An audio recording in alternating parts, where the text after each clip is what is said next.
Alikho elishona lingenazo izalo yamkela ke nazi ezihamba phambili namuhla. Uphinde wakhala ngaphansi umsholozi enkantolo. I-ANC ihlela ukuyoshweleza KWISILO, kanti ke amakhosi abhunge ngokwenzeka kwaceza.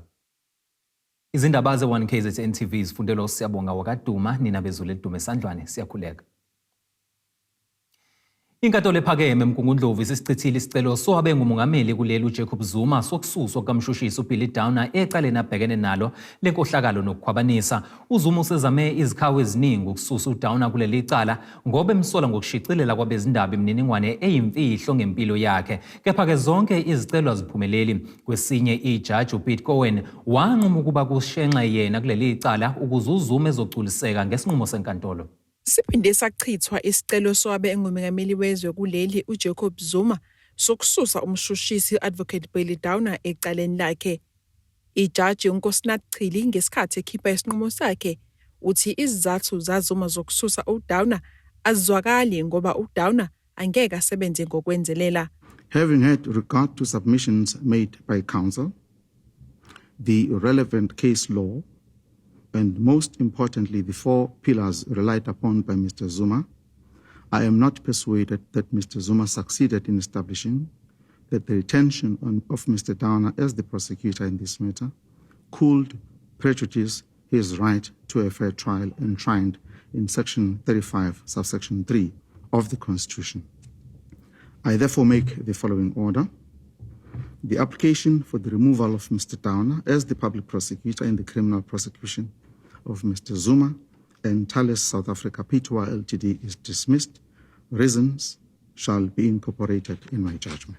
Abameli baZuma baveze umuzwa wabo ngesinqumo senkantolo kanti bathi bahlela ukufaka isicelo sokubuyekeza lesi sinqumo. Sisitholile isinqumo senkantolo.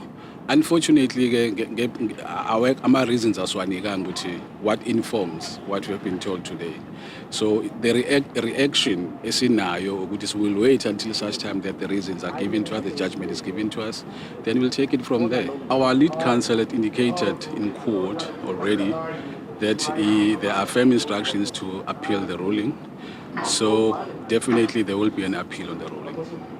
Okhulumela abashushisi kafushane NPA Umthunzi Mhaga uthi basamkela isinqumo sibejahe ukuba kuqalwe nokuqula kwecala. Siyasamkela isigqibo senkundla kuba ijaji sichithile isicelo sika Mr. Zuma soba uBilly Downer advocate SC asuswe njengomtshutshisi okhokheleyo.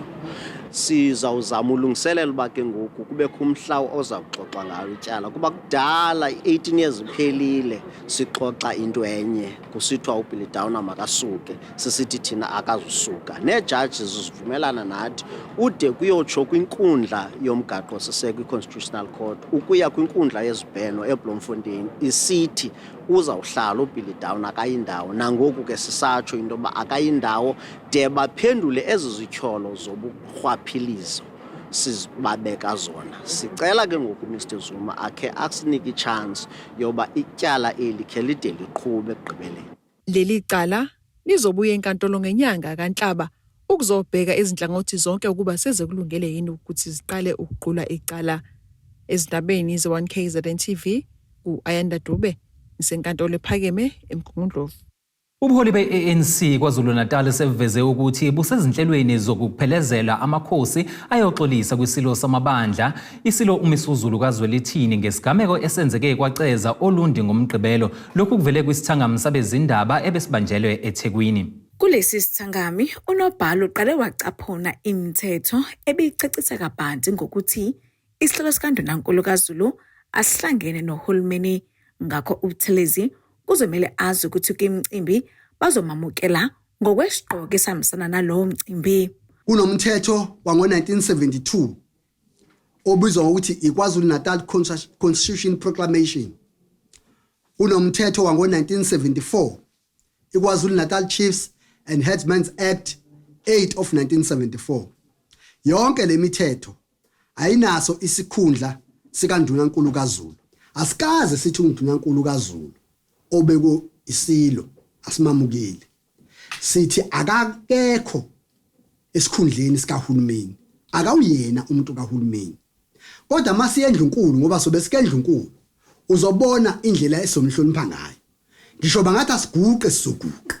Umntolo uthi bayasihlonipha isinqumo sesilo sokuqoka ubuthelezi kwesikandinankulu kaZulu kodwa ngeke bakhohlwa amaphunga angemahle amlandelayo kumasipala uphethe okuyiZululand. Ngakho kubalulekile ukuhlukanisa umnumzana Thulasizwe Buthelezi owundunankulu kaZulu ngokuqokwa isilo esihloniphayo futhi kakhulu nalowo oyisikhohlakali osebenza njengemeya yaseZululand District Municipality futhi owusopolitiki ofuna ukudlondlobala kwiqembu lakhe lezepolitiki ongenza noma yini ngaphansi komthunzi welanga ukufeza lokho.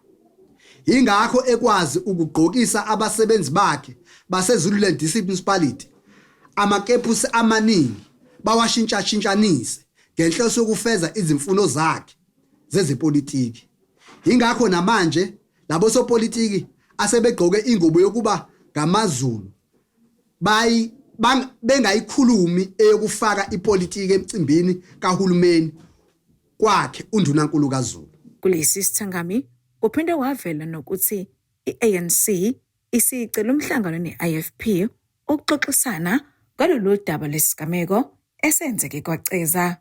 Kulolu suku lwanamhlanje siyafisa ukumemezela sazise isizwe ukuthi i-ANC isakholelwa kwinqubomgomo yokugqugquzela ukuthula nobumbano. Ingakho sibhalele umongameli we-IFP umnumzana Velenkosi Hlabisa simnxusa ukuthi asibe nomhlangano phakathi kwabaholi be-ANC kanye nabaholi be-IFP. Ubuholi be-ANC KwaZulu-Natal buhlelo ukuyoxolisa kwisilo maduze ngokulandela imigudu eyafanele. Kusenjalo nondunankulu wesifundazwe noMsadube Ncube namhlanje ube nesithangami nabezindaba ukuzophawula ngalomcimbi kahulumeni obukwaceza ngempelasonto. The Executive Council supports the approach by MEC Duma, the approach that he took to protect the event, but also to protect the people that were being incited and insulted at the event of government. We also welcome MEC Duma's approach to apologize to His Majesty, not for stopping Mr. Buthelezi from making party political rhetoric on a wrong platform, but for what happened in the public platform in front of His Majesty and the President. We must indicate it was the leader of government business himself who initiated the approach to apologize to His Majesty. As such, the leader of government business will be engaging His Majesty on this matter with our full support as the cabinet. Kodwa bohosibisi wezindaba ze1KZNTV ku channel 261 ngiseThekwini. Khona manje amakhosi akulesifundazwe KwaZulu-Natal asehlangane ndawonye ukuzodingida isigameko esenzeke emcimbini wokuhlonishwa kwesilo uDinuzulu obubanjelwe kwaCeza ngempelasonto. Lo mhlangano ke ububizwe uhlalo wendlu yobuholi bomdabu inkosi uSifiso Shinga. Amakhosi akulesifundazwe KwaZulu-Natal ahlanganyele ndawonye esishamthetho esidala Olundi ukuzodingida isigameko eshiya abantu abaningi bebamba ongezansi nalapho kwabonakala khona uhlalo we-ANC uSiboniso Duma ephuqa undunankulu kaZulu uMbhobho esakhuluma emcimbini okuhlonishwa kwesilo uDinuzulu obubanjelwe kwaCeza ngeviki eledlule. Lo mhlangano ububizwe uhlalo wendlu yobuholi bomdabu esifundazweni KwaZulu-Natal inkosi uSifiso Shinga. UShinga uveza ukuthi bazohlangana namakhosi noDuma necabinet ukuzama ukudingida lolu daba. Sifisa ukubona undunankulu icabinet yakhe ekanye naye uMthombeni esobe sesidingida ukuthi siya kanjani esilweni futhi senza kanjani ukuthi sigcine uzenzo esifundazweni sakithi kuze kube khona ukuthula. Emva kwenkulumo kaNobhala we-ANC uBheki Mtolo nalapho eveze khona ukuthi angeke baxolise undunankulu kaZulu uThulasizwe Buthelezi, uShinga uthi bazokhuluma nangalokho ukuzama ukubhula lo mlilo. Kokuthi kuloko eqhubekile kuba khona uhlevano likhona sozama ukuthi silwe nako kakhulu ngoba ukwebhana kwabaholi ikona ukwedalela ukuthi nabantu lapha phansi kungabe khona ukuthula kubona. Sizimisele nje ukuthi sikhulumisane nabo njengamadoda abazimisela ukuthi akhe lesi sizwe sakwaZulu nalesi sifundazwe sakithi ukuze sikwazi ukuthi sibe nokuthula kungabi isifundazwe esoya okhethweni singazwene noma ukuthula kungekho. Kanti umntwana uSimphiwe waseNdlunkulu ebuzwa ngabe indlulamithi iphatheke kanjani uveze ukuthi indlulamithi ayizwani nokuxabana yomuntu wobumbano nokuthula. Ngakho ingonyama umuntu oxolo nomuntu othanda ukuthula.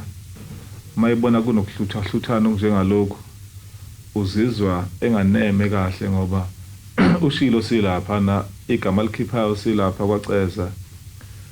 Kwathi sekwenzeke konke wasethi ningakhohle ukuthi nonke ngabantu bami. Usekela sihlalo kaNdunankulu kaZulu inkosi uChiliza uthi amaqembu ezepolitiki kuzomela kuqonda ukubaleka kwesihlalo sikaNdunankulu kaZulu. Isigaba sikaNdunankulu wesizwe samaZulu akusona isigaba esiqala namhlanje ngokumemezela kwengonyama esesihlalweni. Kodwa isigaba esisuka emuva esinomlando ojulile kusuka emuva kusho ukuthi noma ngabe kungenzeka ngokweinhlaka zikahulumeni noma ngokweinhlaka zasentshonalanga kungabi khona lapho kukhuluma khona ngohlaka likaNdunankulu kaZulu, kodwa umuntu ongumZulu ehleli noma kuphi noma ngathi useMelika uyazi ukuthi kwaZulu kukhona uNdunankulu kaZulu okunguye oyisihlangu sengonyama. Amakhosi abephume ngobuningi bawo ukuzokwethamela lo mhlangano obuphuthuma. Esidabeni 1KZNTV kubikuthi abantu maphumulo olundi.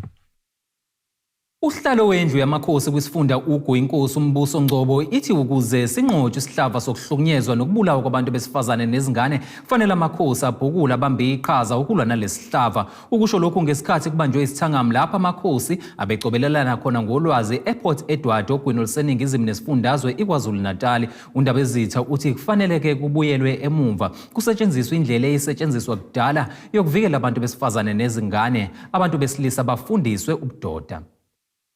Usihlalo wendlu yamakhosi kwisifunda uGu inkosi yesizwe samanyuswa uthi ukuze kunqandwe isihlava sokuhlukunyezwa nokubulawa kwabantu besifazane nezingane kufanele kubuyelwe emuva kubhekwe indlela eyayisetshenziswa emandulo ukuvikela abantu besifazane nezingane. Uthi kubalekile ukuthi amadoda alesabi ihlazo. Iqhaza likhulu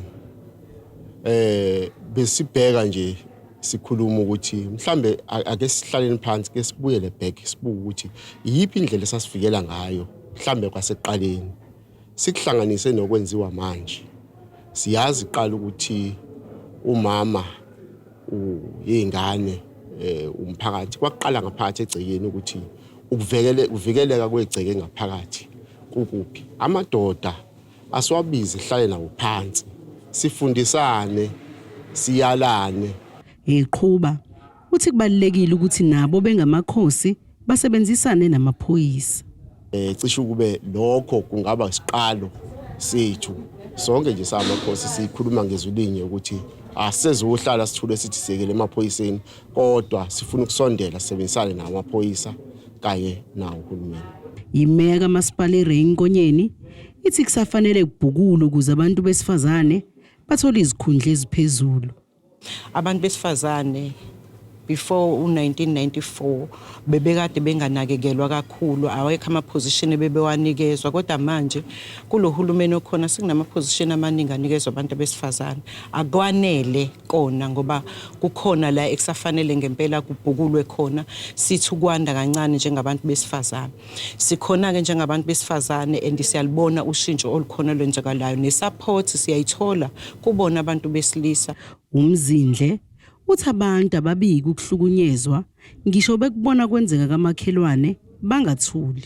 Uma ngabe kunomuntu ohlukunyezwayo endaweni kubese kube ukuthi thina sishaya izandla siyajabula sijabulela ukuthi umakhelwane wethu uyahlukumezeka. If kwenzeka lokho endaweni esikuzona simele ukuthi sibike emakhosini ngoba angeke akwazi ukuzwa kuzona zonke izindawo la abantu behlukunyezwa khona. Siyabika emakhosini, siyabika emaphoyiseni, siyabika emakhanseleni, kube khona indlela okwenziwa ngayo ukuthi silwa kanjani nalesihlava sokuhlukunyezwa kwabo bonke abantu abakhona emhlabeni. Uqhamuka ku-European Union engabaxhasi balolu hlelo uthi likhulu iqhaza elingabanjwa umphakathi ukunqanda isihlava sokuhlukunyezwa. So if everybody has the opportunity to contribute to society, we have the ability to improve our economic status and our economic standard for the betterment of all communities. So this is not just about protecting women, which is one of the most important things, but it is also about making economic sense for our society, to protect women, to protect children, to educate and to empower them. Lo mbiko benwethulelwe uZamando Sicele wezindaba ze-1KZNTV ngise-Port Edward. Ake sigwinyamathe sihlangabeze futhi emva kwekhefu.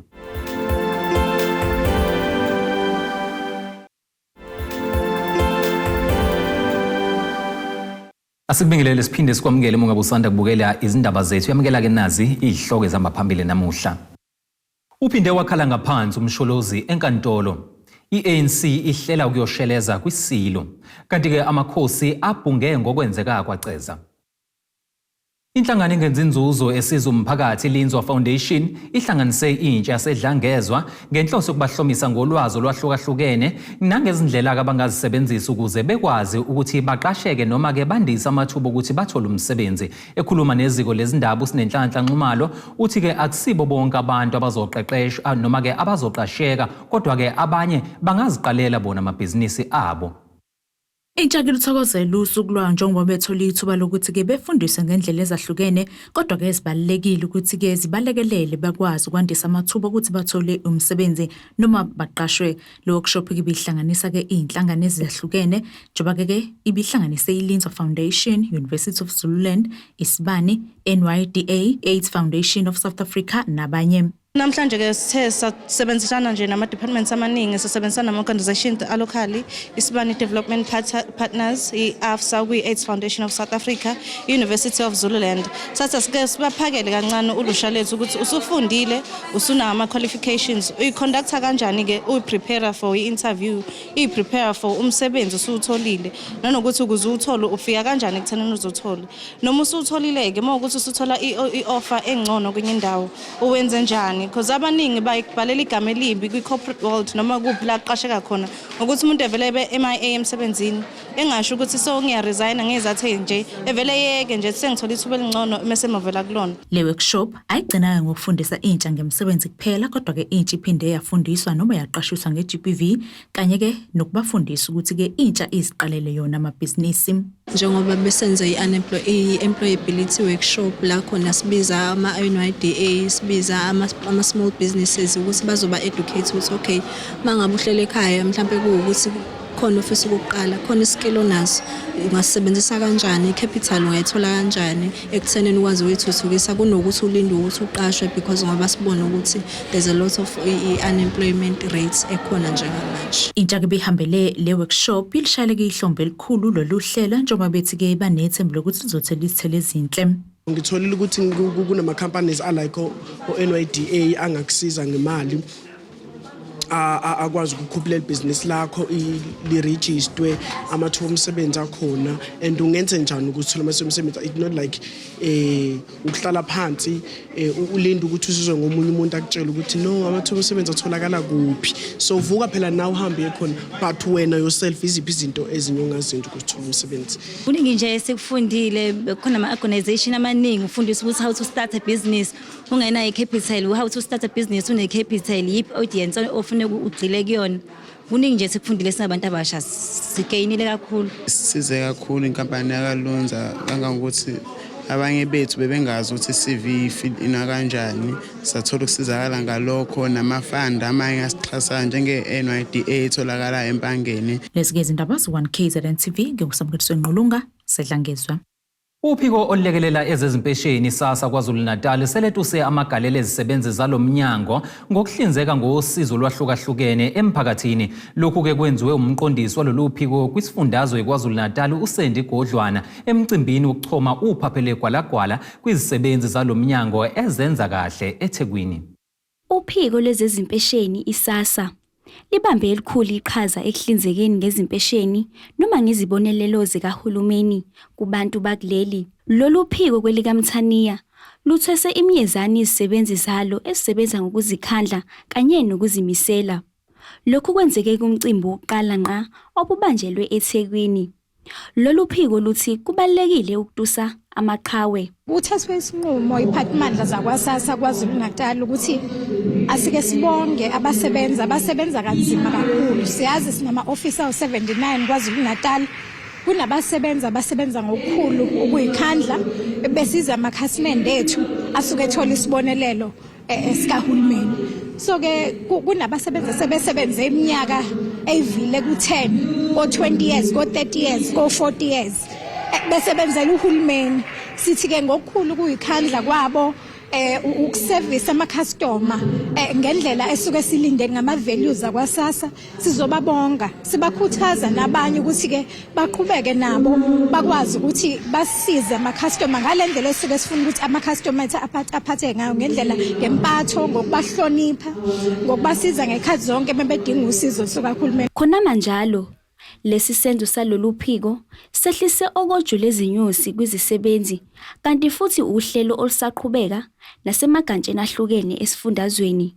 Ngijabule kakhulu ukuthi angazi ngizoyichaza kanjani ngesizulu but ngaphezulu kokujabula siyabonga for ithuba elikanje within uSASSA ivela kancane livela kancane ithuba elikanje so mangabe uSASSA usanama programs anje siyake sikujabulele futhi sibaqoqozele nabanye ngoba intweni ezikanje it's not just the exposure yala emsebenzini but kusivulela amathuba amaningi nakwamanye ama department esingakwazi ukuthi supplyele kuona so ithuba elikanje nje this whole process kungenza ngijabule kakhulu ngibonge futhi ngaphezulu kokwenza siyathola phambilini sasithola izikhalazo eziningi kubantu bakithi bekhalaza ngendlela abaserviswa ngama office kodwa abasebenzi bayaqeqeshwa bakwazi ke manje ukuthi ke awukwazi ukuthi uvele nje ecustomer libuyele ekhaya lambatha lingatholanga usizo ema office nakwaSASSA so ikona sizokwenza ke namhlanje sothi njoba besebenza kanzima kangaka bekwazi ukuthi bahloniphe namakhasimende asizakala amakhasimende kumanje sinamakhasimende avile ku4 million KwaZulu-Natal. Ingenxa yabo lawo basebenza basuke besebenza becacisela ama customer ukuthi yini ekufuneka uyiphathe ukuze ukwazi ukubhathela isibonelelo njalo njalo.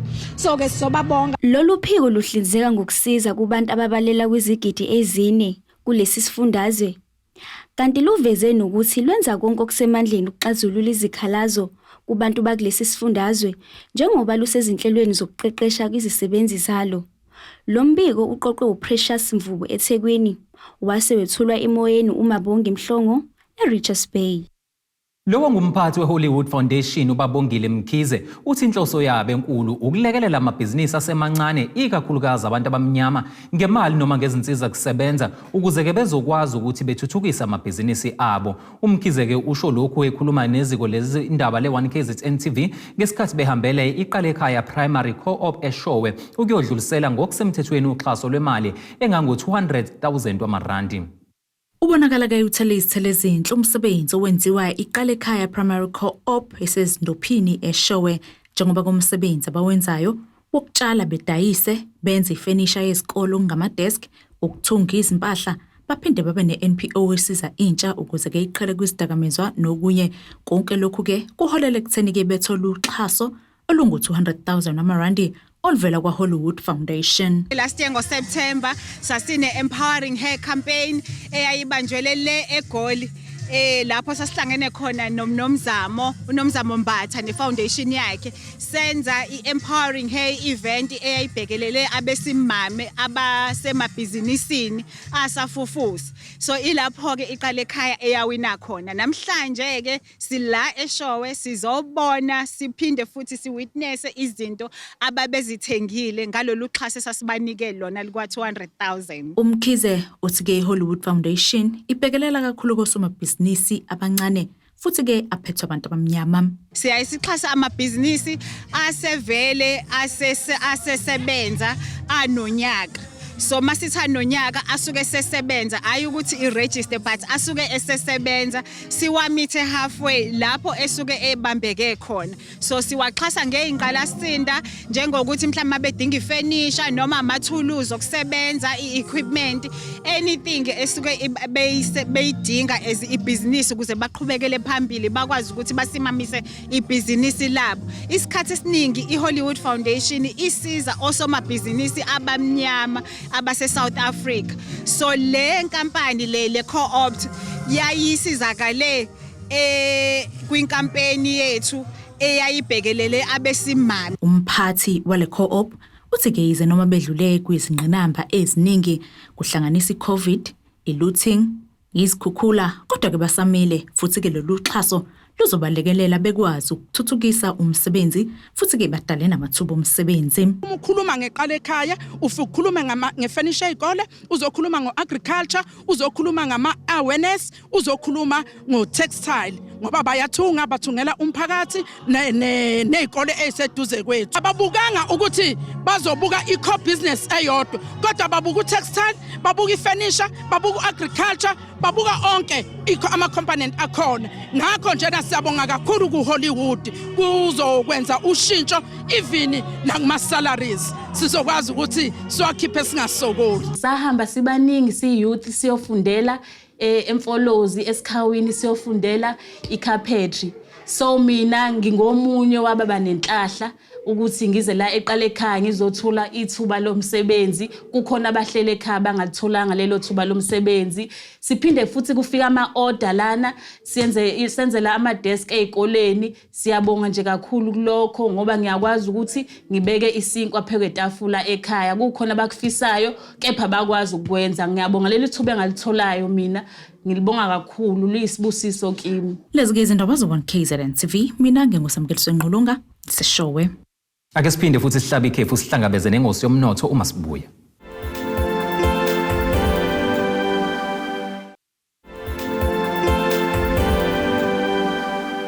Siyakubingelela sekwamukela mongabe usanda kubukela izindaba zethu nazi izihloko ezihamba phambili namuhla. Uphinde wakhala ngaphansi umsholozi enkantolo. I-ANC ihlela ukuyoshweleza KWISILO, kanti ke amakhosi abhunge ngokwenzeka kwaceza. Kuleli qophelo singena sijule engosini yezomnotho.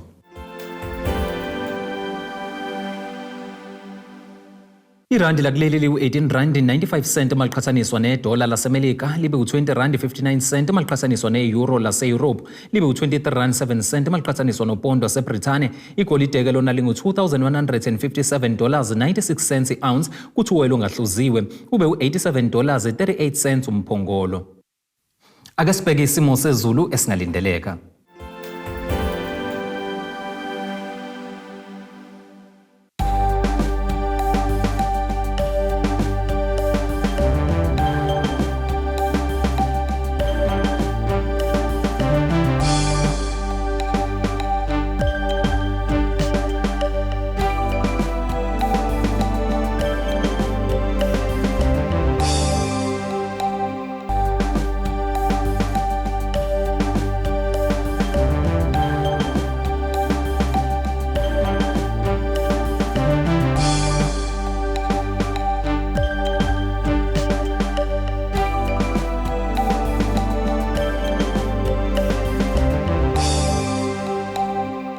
Zulumnyama indlela zemhlophe ngeziguqise besiphathele zona namhlanje sihlangabeze futhi noma kanjani kusasa kanye nethimba nezinye. Abethuli bethu bezindaba baxhaswe ithuliz Bayview Bridal. Ungabashayela kulezi zinombolo ezivelile.